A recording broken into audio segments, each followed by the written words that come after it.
为什么一个只相当于中国一个县城大小的新加坡，会成为中国人移民海外的热门目的地呢？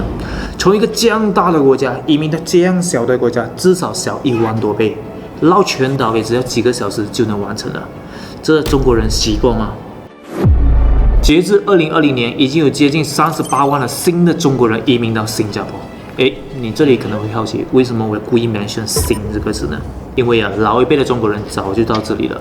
这也造就了今天新加坡有75% 以上的人口是华裔。新加坡全国的人口约有580万至600万人，而华人就占据了其中的450万。而这450万人就是当年明清时代过去的中国人的后代。所以这38万新的中国人过去，怎么可能会感觉不适应、感觉到孤单、感觉到寂寞呢？感觉新加坡怎么样？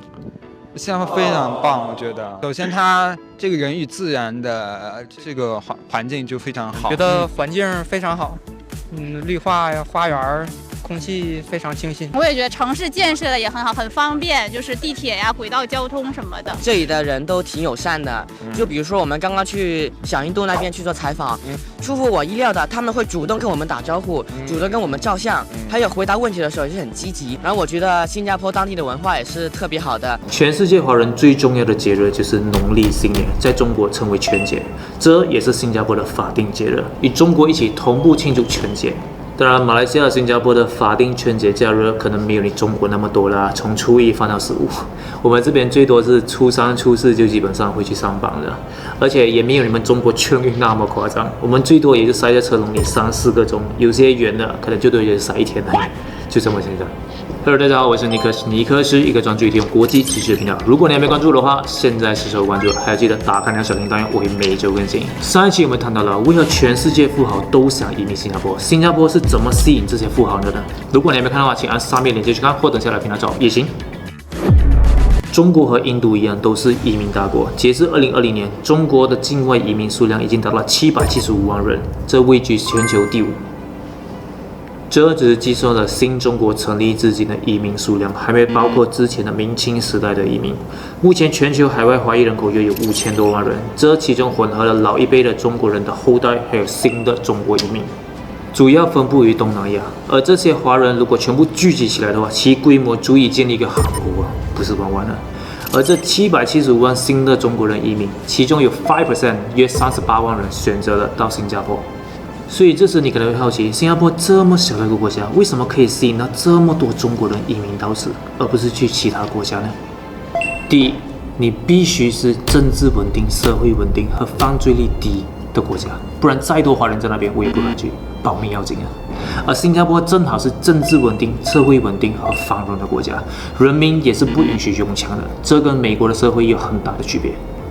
第二就是生活方式和文化相近，新加坡和马来西亚也被列入广义的大中华地区，这对中国人尤其重要，因为只会中文的第一代中国人移民到新加坡，也可以毫无障碍的生活，有中华文化共性，饮食习惯也接近，而且距离中国也不远。中文也是新加坡4个官方语言之一，所以这些都是吸引这775万的 5% 中国人选择移民到新加坡的原因。第三就是教育，这是那些有家庭的移民者必须考虑的问题。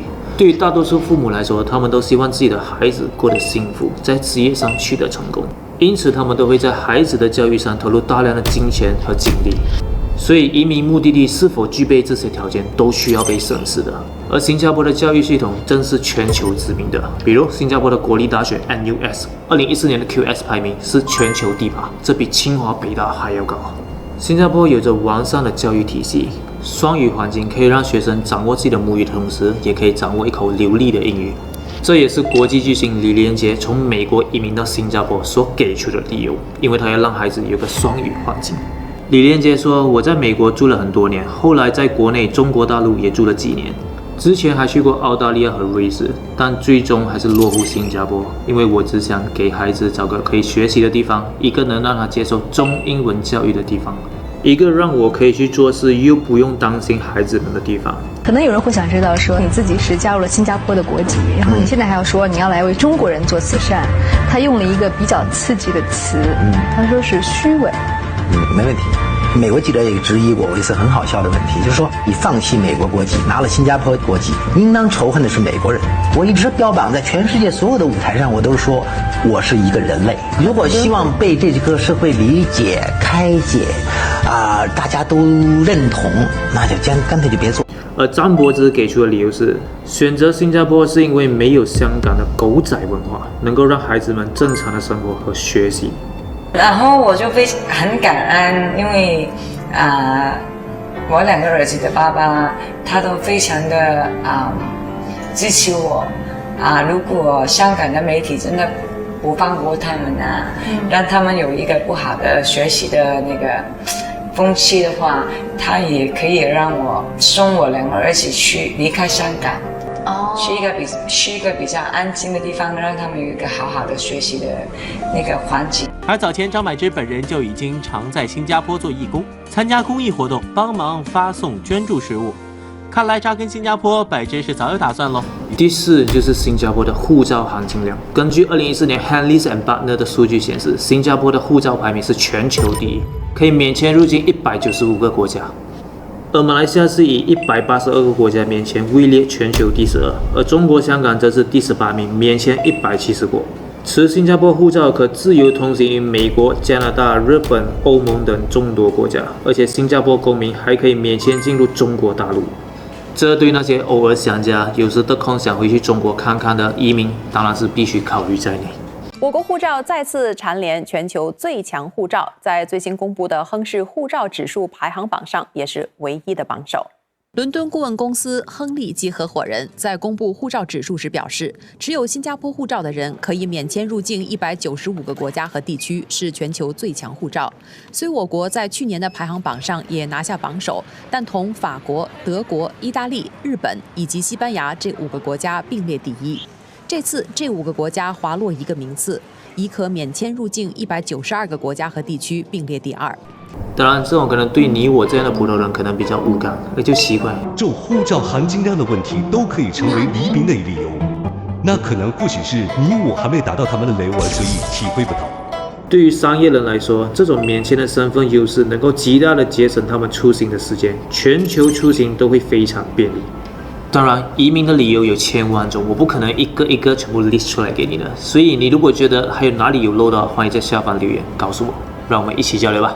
好，我今天分享到这。如果你喜欢这一期的节目的话，欢迎你点赞、关注、分享，还有记得打开你的小铃铛哦，我会每周更新。